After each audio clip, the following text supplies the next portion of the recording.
Hey guys, back with another Echoing Thoughts podcast here, episode number 122. And this episode, I wanted to dive into why support classes are more important than ever. And I think that it's a great time to play a support class and to play your roles correctly and and why they're so valuable still, even more so than before. I want to also talk about my just more guides and tips to help you guys with bosses, right? I just posted a Gloom guide, a quick one on kind of mechanics and strategies and gear requirements. I want to give you guys 5 tips in this video about how to solo Verus Hilla. You guys probably saw my last video on my Demon Slayer. I was on 168 mil max damage cap, was able to clear it over 9 minutes, so I was really excited about that. And then I'm going to talk more about just gear requirements for bossing, how it's changed, how you can't just look at max damage cap, you can't just look at ignoring me defense anymore. You have to look at the full picture and kind of base it. Max damage cap is maybe as a baseline, but understand that there is kind of a, plus or minus factor to that as far as being able to clear bosses, just depending on what your other stats are like. So I want to talk about that and kind of how I'm adjusting my mentality even more so on what I'm focusing my progressions on for all of my classes, how I'm changing some things up, and just still kind of theory crafting other avenues to build your gear besides through max damage cap, besides through ignoring enemy defense to help actually boost the gear more efficiently. So stay tuned for that.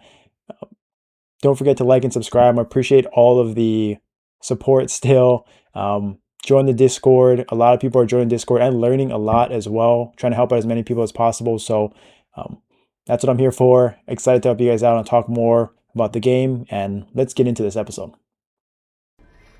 All right, so the first thing I want to talk about in this episode is Verus Hilla and how to just 5 simple tips that every class can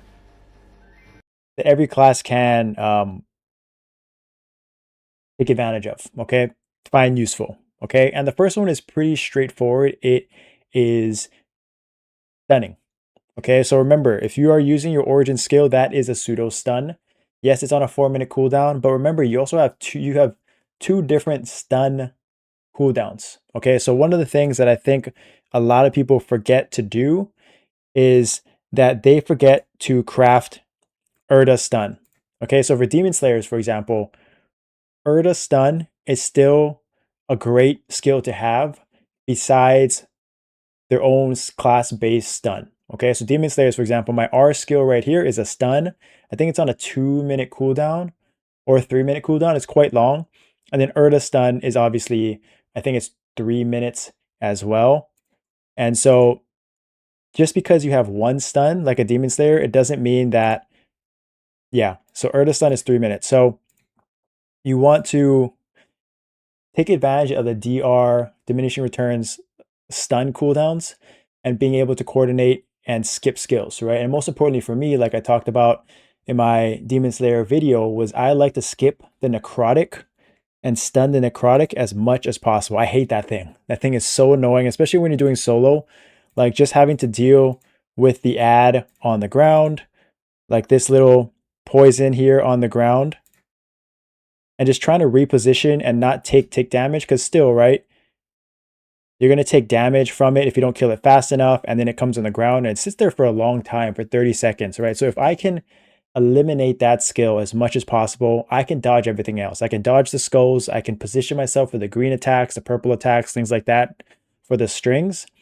But necrotic just feels like avoidable. If I can just get rid of that one mechanic specifically altogether, I think it's a huge plus just for solo guide. So again, that goes back to understanding to use your stuns. If you have one already as a class, it still doesn't hurt to have Urda stun, because also you want to remember, you want to be able to stun Lotus, you want to be able to stun Damien at phase 3 and phase 4. So if you have one stun for Verus Hilla, and you can use a second Urda stun to stun the ad, to kill it and cleave it down, huge, right? And that's not even including the origin stun, which I like to use again.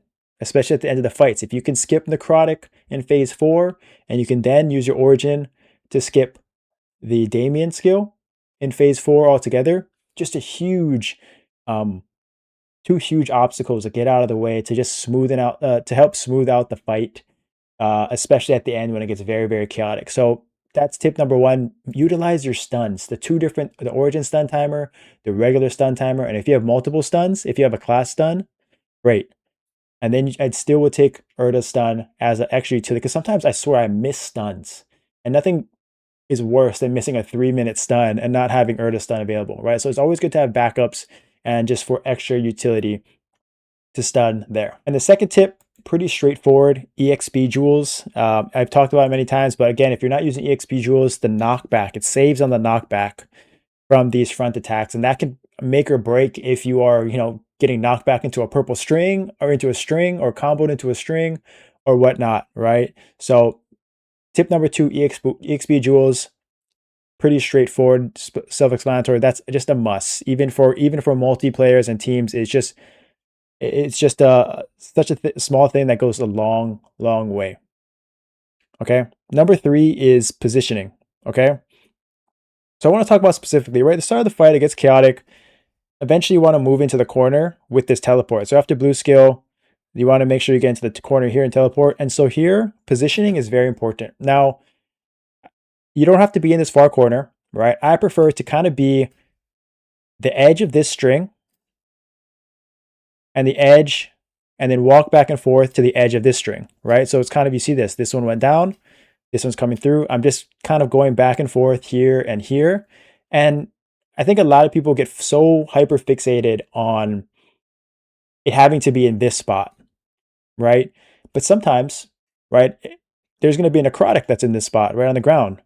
You can just then play the same game here, right? Or here. But the same kind of positioning rules apply whether you're here, whether you're here, whether you're here. It's all about just being able to do small movements back and forth. I think I see too many times people are jumping all over the place, trying to teleport and dodge and dash, and just, it gets too chaotic. There's just too many things to, like, it just makes it inconsistent for when Verus Hilla is going to do its attacks, if that makes sense, right? So you try to just go back and forth so that you know that once she comes on top of you here, then you can back and forth, right? You can just go back and forth, and I take a string there. Bad example there. But there's just some things that just makes it very, it's not just about clearing one time. And I think I have to remind people about this. It's about clearing consistently week to week. And if you just create good habits now, especially in practice mode, and you can just keep it simple, that, like right here, if 2 strings come, you got to move, right? But then you come back if you can.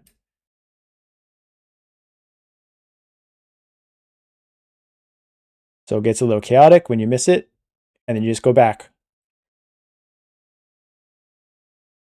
And then just keep small movements. Small movements. Don't forget your speed buffs. Don't forget your fever buff for speed. Don't forget your dumplings or your other speed buffs, but it makes a difference. Okay. So positioning is number 3. Trying to create good habits. So it's not just about clearing once, it's about clearing week to week consistently. Because I think that's what I find on all levels. Some weeks people are good, and other weeks people die out quickly. And it's because they don't know where to position themselves, and they don't know where to stand. And so they're kind of just reacting every single time and having to change up their strategies every single run week to week, instead of just being able to say, okay, like I can just keep these small movements here and there. Like if I got a dash last second, I got a dash. If I got to use an iframe, I got to teleport, I got to do that. But too many times people are like way far out here, and then V Hilla has to travel this way, and then her attack timing is all off.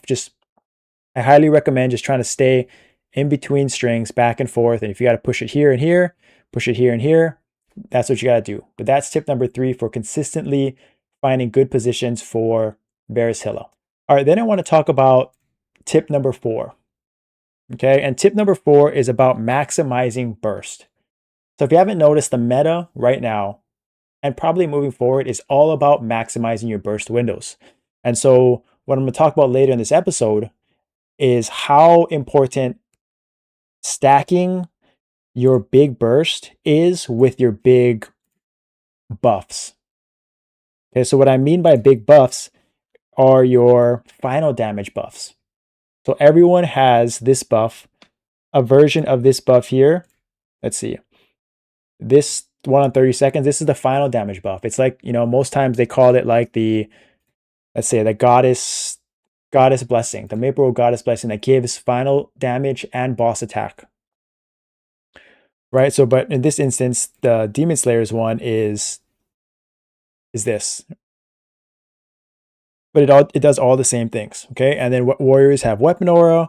Other classes have some sort of final damage boost as well.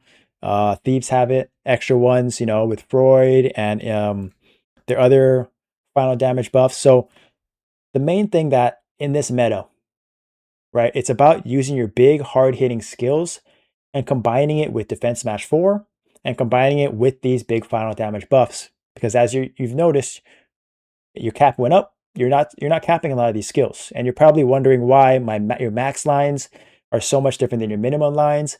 And it's usually because you're not pairing with Defense Smash 4 for one, but it's two, it's probably you're doing it outside of your quote unquote burst window because you're missing 30% final damage, on top of like 20% boss attack, on top of whatever, on top of weapon aura's final damage, in top of, maybe you get the See a Link skill buff, which gives you final damage. So there's so many different things that I think, like, there are ways to improve damage. And you'll kind of see here in like my battle analysis, as far as like why my peak in the first minute is so high and why like my even these peaks. So this is all origin, right? Origin here, origin here, origin here. Why was this one 1.3 trillion and the other ones were about 1 trillion? Now there's a lot of factors to that, but if you're trying to find ways to improve your DPS, like if you're falling short of clearing times, like if I didn't make it in time, I ran out of time on the timer, I would be looking at why did I not get here? Why did this not get up more? Why did I miss 200 bill damage here, 200 bill damage here? If I had a really low number here, why did I miss that? Right? So, and it's about maximizing these burst windows, pairing your biggest, hardest hitting skills with your final damage buffs. Okay, your big buff skills. So just keep that in mind as you're kind of looking through your battle analysis and you're looking to like improve DPS, right? You're probably wondering why, if I'm pairing this with Defense Smash 4 most of the time, right? Why are these so high and then why are the mins so low? Right? And this is all Spirit of Rage, for example. Should be all cap lines. Why do I have some that are so low here? Right? Orthrus. Why is it so big difference? Right? Every class is going to be different. Some have clones, some have just small inherent lines. So you got to kind of think of that. But am I maximizing my origin skill so that I'm getting as much max damage here as possible because I'm not capping right now? So just things to think about. If you're having a hard time soloing or maximizing your damage, just record your runs and just try to see, am I using my burst and pairing it with my Defense Smash 4 and my final damage buffs specifically, because final damage is a huge factor now and actually can boost your damage a ton just by using them in together. All right, so the last tip I want to talk about is the strategy of using the altars versus not using the altars, and if you do decide to use the altars, when is the best time to do it? Okay, so as you've noticed in a lot of my runs, I'm very confident in my dodging skills, so I actually don't use the altars. But there was an instance in a practice mode run where I did take it, and I want to share this with you. And honestly, it was amazing, right? But I think, again, for me personally, I'm trying to create good habits to clear week to week, right? And if I have to rely on, and I found that if I'm constantly hunting for the altar, like taking red strings, and then the altar is all the way on the far left, right?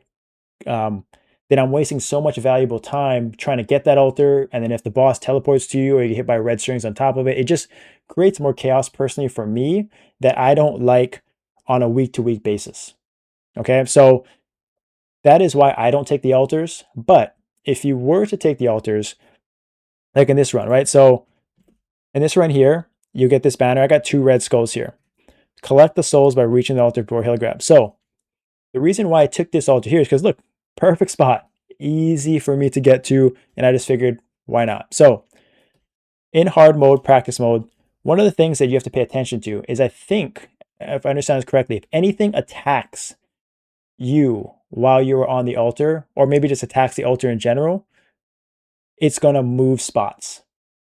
Okay, so you have to be really, you can't just go on the altar, tank attacks, and expect it to cleanse, right? You have to be strategic with it. So the strategy here is, I found there's 2 different ways to do it, right? There's one, stun Verus Hilla, go off, get your altar, dodge the strings, cleanse it. Okay, that's makes sense. But if you don't have stun available, the strategy here is you really want to wait for this blue skill to happen, okay?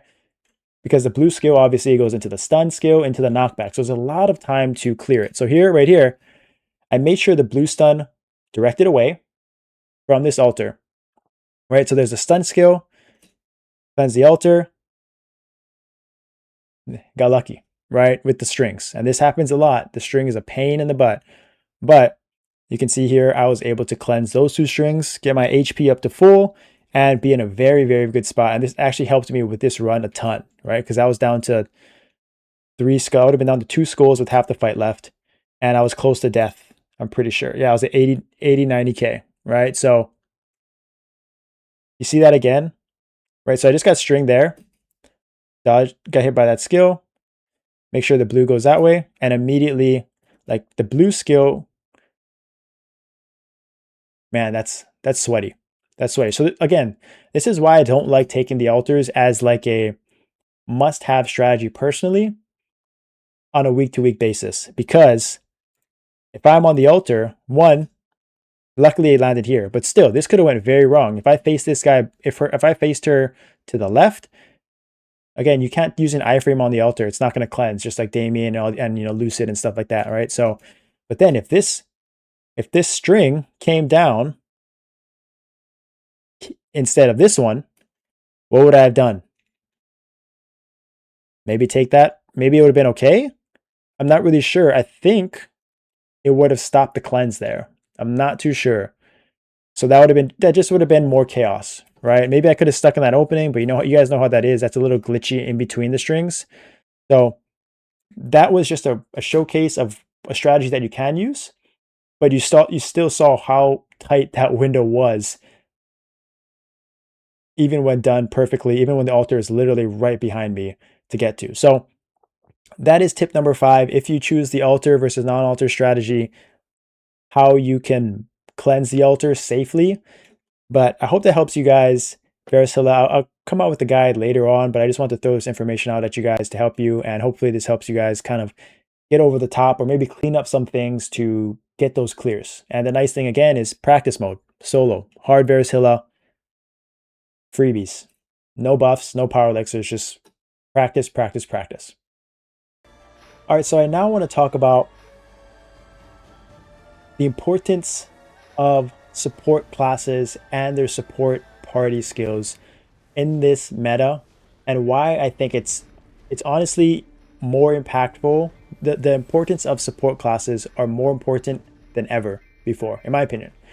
And so, right before, support classes were so, right, we took a lot of support classes prior when you could time leap Bishop res, when you could time leap Phantom res, and they were all on separate cooldowns, right? So you could have like 5, you have multiple Phantoms with the Bishop, with time leap, and you could have all these mass reses and kind of abuse that skill, right? That was probably the only time I can think of when support skills were more important, impactful, right, for that. And if you were to say that is, you know, the peak of support classes, hard to disagree with.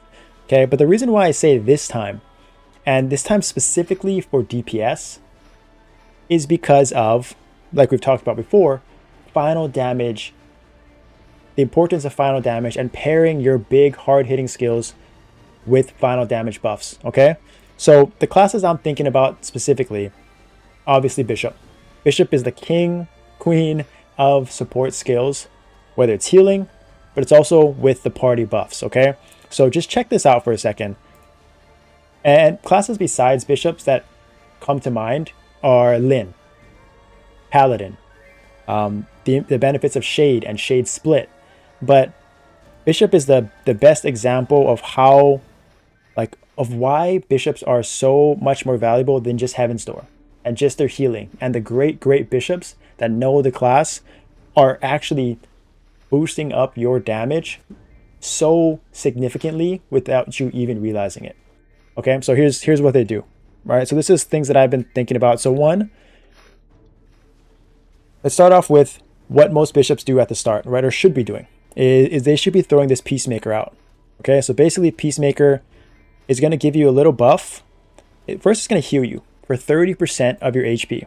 Okay, so it's going to fly, whoever it hits along the way, it's going to heal you for 30%. Huge, right? But it also gives you a little final damage buff here. And this is not even, this is level 26. So I think at level 30, it's going to be 10%. And it's going to be a buff duration for 30% when maxed. Okay, so if your Bishop knows what they're doing, they're throwing this out pre-casting essentially. So everyone in the party gets 10% final damage right off the bat. I don't even have Peacemaker on this wheel. That's probably why it's so garbage. So like you'll see this buff right here. And then once it explodes, like you get this buff, okay? 30 seconds. So once you use it, right, you pretty much are going to have full uptime on it. Bishops are basically giving a full 10% Peacemaker final damage buff for the entire fight. Baseline. They probably do this of some sort. It's totally fine. Okay? Look at this. If your Bishop is in non-RI mode, so Angel of Benevolence mode, they can give you final damage buffs here too. Party members, right? Another 10% with this buff. So 30 seconds every 2 minutes. So this is usually, most Bishops will just have this on their pets or do it with their burst windows. It's giving you final damage buff, 10%, and also healing. So 10% every 3 seconds, okay? But I would say most Bishops, I would say, are in this avenging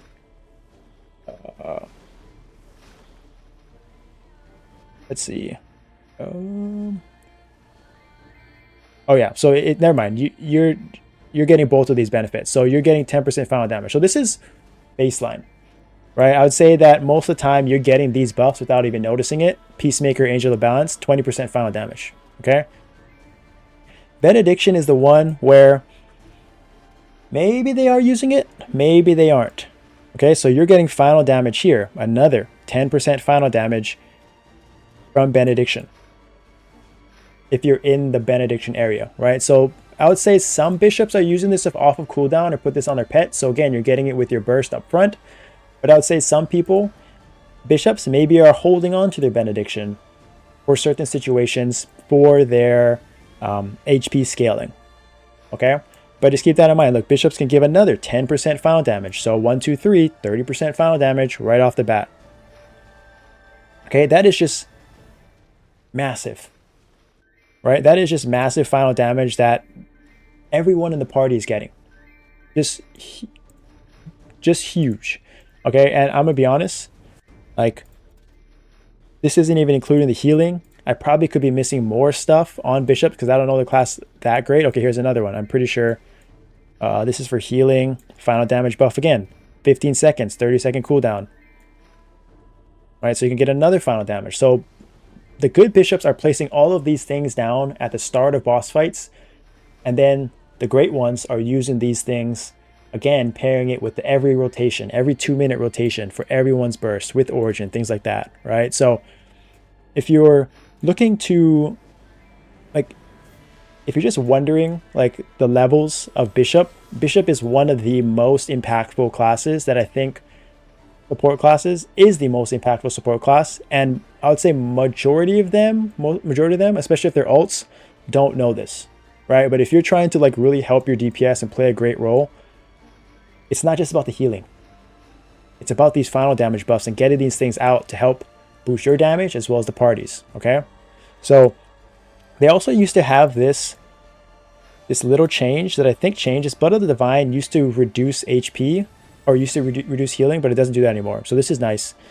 So just the point is, like, there are all these little small nuances to classes through more than just Bishop, more than just Lin, you know, Paladin. Other classes could have it as well. Battle Mage maybe could have it. I think Blaze Wizards have something. I don't know if it's final damage. Mechanics might as well.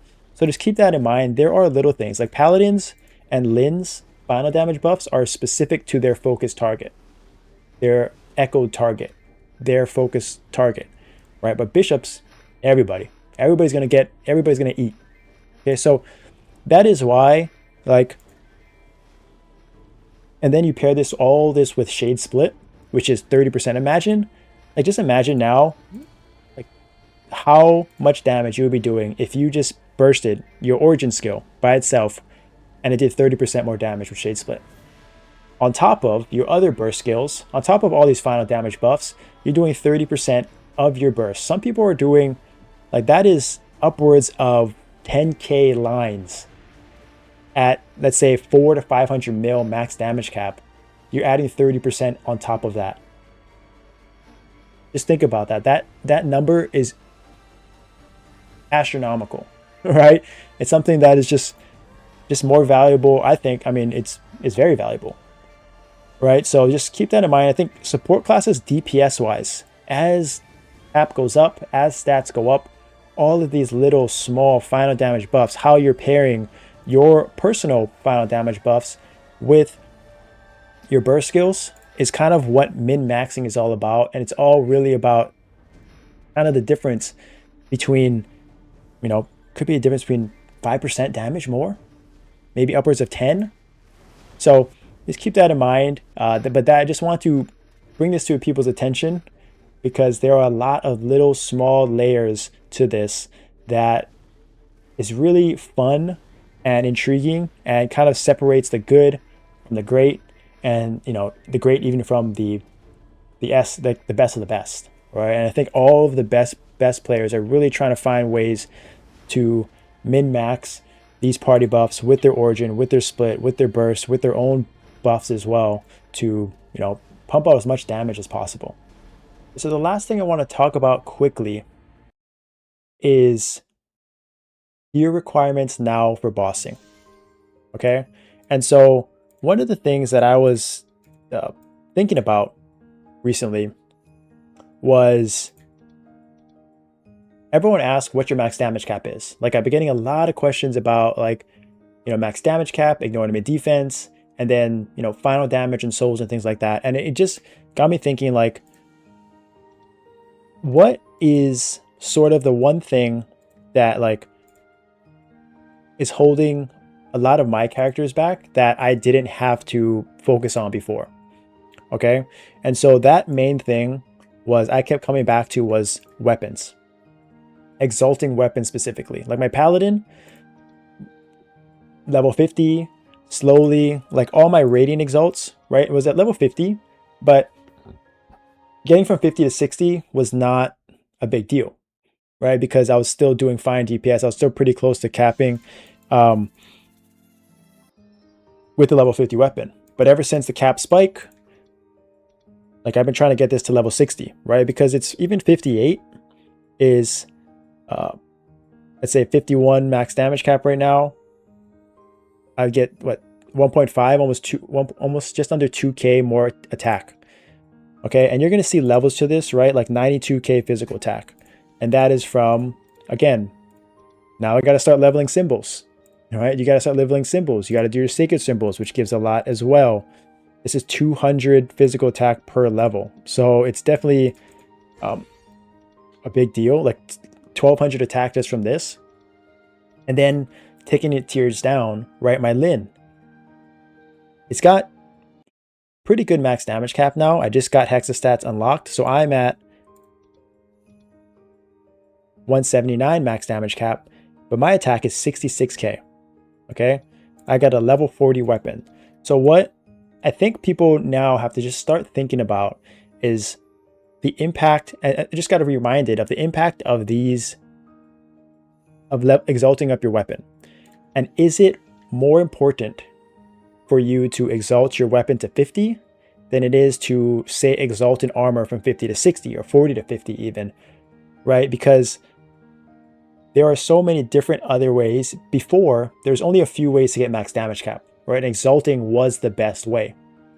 But now, our max damage cap is so high. We have things like hexastats, which gives us like, 45, like some people get 100 mil max damage cap plus from their hexastat, right? That's equivalent to a level, going from level 60. That's the equivalent of literally a level 70 exalt item, right? So if you're getting 90 mil from hexastat, that's 2 level 70 arcanes. So you're not even going to need to exalt these. Hexastats is probably more valuable, is definitely more valuable and more efficient to get max damage cap than it is to exalt armors, even arcanes, right? And this comes back to, if you're using your exalt stones, right? Chaos exalt stone, raid exalt stones, you're trying to go that route. I'm like, it's definitely worth thinking about, and probably a higher priority to start getting your weapon at least to 50. And then eventually to 60 as your cap gets into like the 200, 300 mil max damage caps, right? Because this is a big jump, right? You saw my pally was in the 90s. I'm at 66, right? So I have, just even from 40 to 50, I'm going to get 7k more physical attack. And remember, that is your base, right? That is your base max damage cap. So I could also do here, right? I could get 200 from this. I could level up my symbols, which is pretty pricey. I'm not going to lie. It's pretty pricey for 95 max magic attack. Okay. But also keep in mind that arcane power is also going to go to this, right? 150%. So you'll get physical attack and max damage cap there. But the point that I want to make is max damage cap, like this Lin is higher max damage cap, higher defense ignore rate than my Demon Slayer. And it is doing significantly less damage than my Demon Slayer. It was not able to clear Verus Hilla. Like I'm hitting like not even close to cap, right? Like on any of these skills. And it's most likely due. The number one reason is because my Demon Slayer has an arcane 50 and this is arcane 40. So I'm missing 7k physical attack off the bottom. This one has a 6 set arcane. This one has better, like Absolapse, has more Absolapse, has an arcane. Like everything is straight up equal or better on this. Like this one even has a signet. This one's better except for the weapon. And the weapon with that physical attack is actually what's preventing me from hitting this cap, right? Like it doesn't matter if I have 200 mil max damage cap. If I'm not hitting it, there's no point.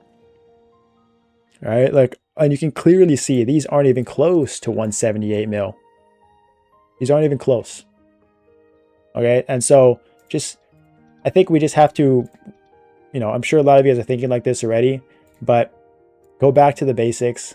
This is the first time in the game that max damage cap is not the, end all be all, just set it, forget it. Like that is the number one priority because now physical attack, magic attack, base attack, final damage percent stats all have great value, and arguably are more valuable now than to reach that true cap potential. Okay, and so that is one thing. And also, quickly, what I was thinking about, like on this individual stats, like here I didn't go max damage cap, right? I kind of went HP, but on my other characters, if you have max damage cap here, right, and you're getting, oh wow, summoner, what is that? What max damage cap is this? This is, I think it's 1 mil, right? If you are maxed out at 1 mil on your max damage cap for your individual skills, and you are, it's going to cost 1k crystals to change. But if you're starved on these things, 1 mil, And you're missing out on 5% final damage. You're missing out on 10% boss attack here. Like, think about it, right? Just another way to just min-max. Like at this, if I could do 4% more boss attack versus whatever X amount max damage cap I'd be losing out on, because look, 30,000 guild points. It's pretty crazy. But this going here, kind of these three for physical damage, crit damage, and then going for these boss attacks, right? Crit rate, 5% boss attack, 5% boss attack, and then going final damage for 5% final damage, and then going this route for the HP, and then going boss damage may be better than going for this max damage cap. If you want to reset it, or if you're not even there yet, perfect. Save your resources. Don't even bother having to go max damage cap.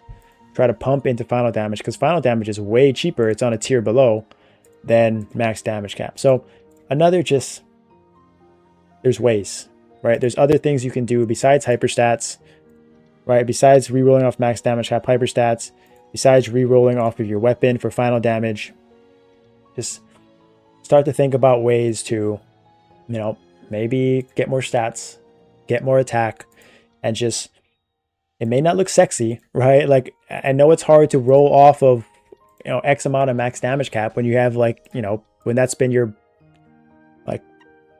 like what you've been wanting to achieve for so long. But if it just comes to straight damage, like, it's worse to have a high max damage cap and see people with less max damage cap out damaging you, right? That's pretty much the worst feeling. Like, if I have like people with 4-set arcane, people with 5-set arcane getting beat by someone that has less gear, that is the worst feeling, right? So it's way worse than re-rolling off max damage cap, but doing more damage, because, you know, so just hope that helps you guys, just kind of thinking through. And let me know in the comments any other ways you guys are trying to improve your damage. You know, maybe you guys are clearing certain bosses with less max damage cap than other classes. I would love to see just more content, right? What people are doing with the gear that they have. And, you know, kind of the possibilities are endless, even with hexa skills and stuff like that, being able to unlock some of these and level these up. That makes up for a lot of max damage cap as well. So thank you guys for watching, listening. I'll see you guys next time.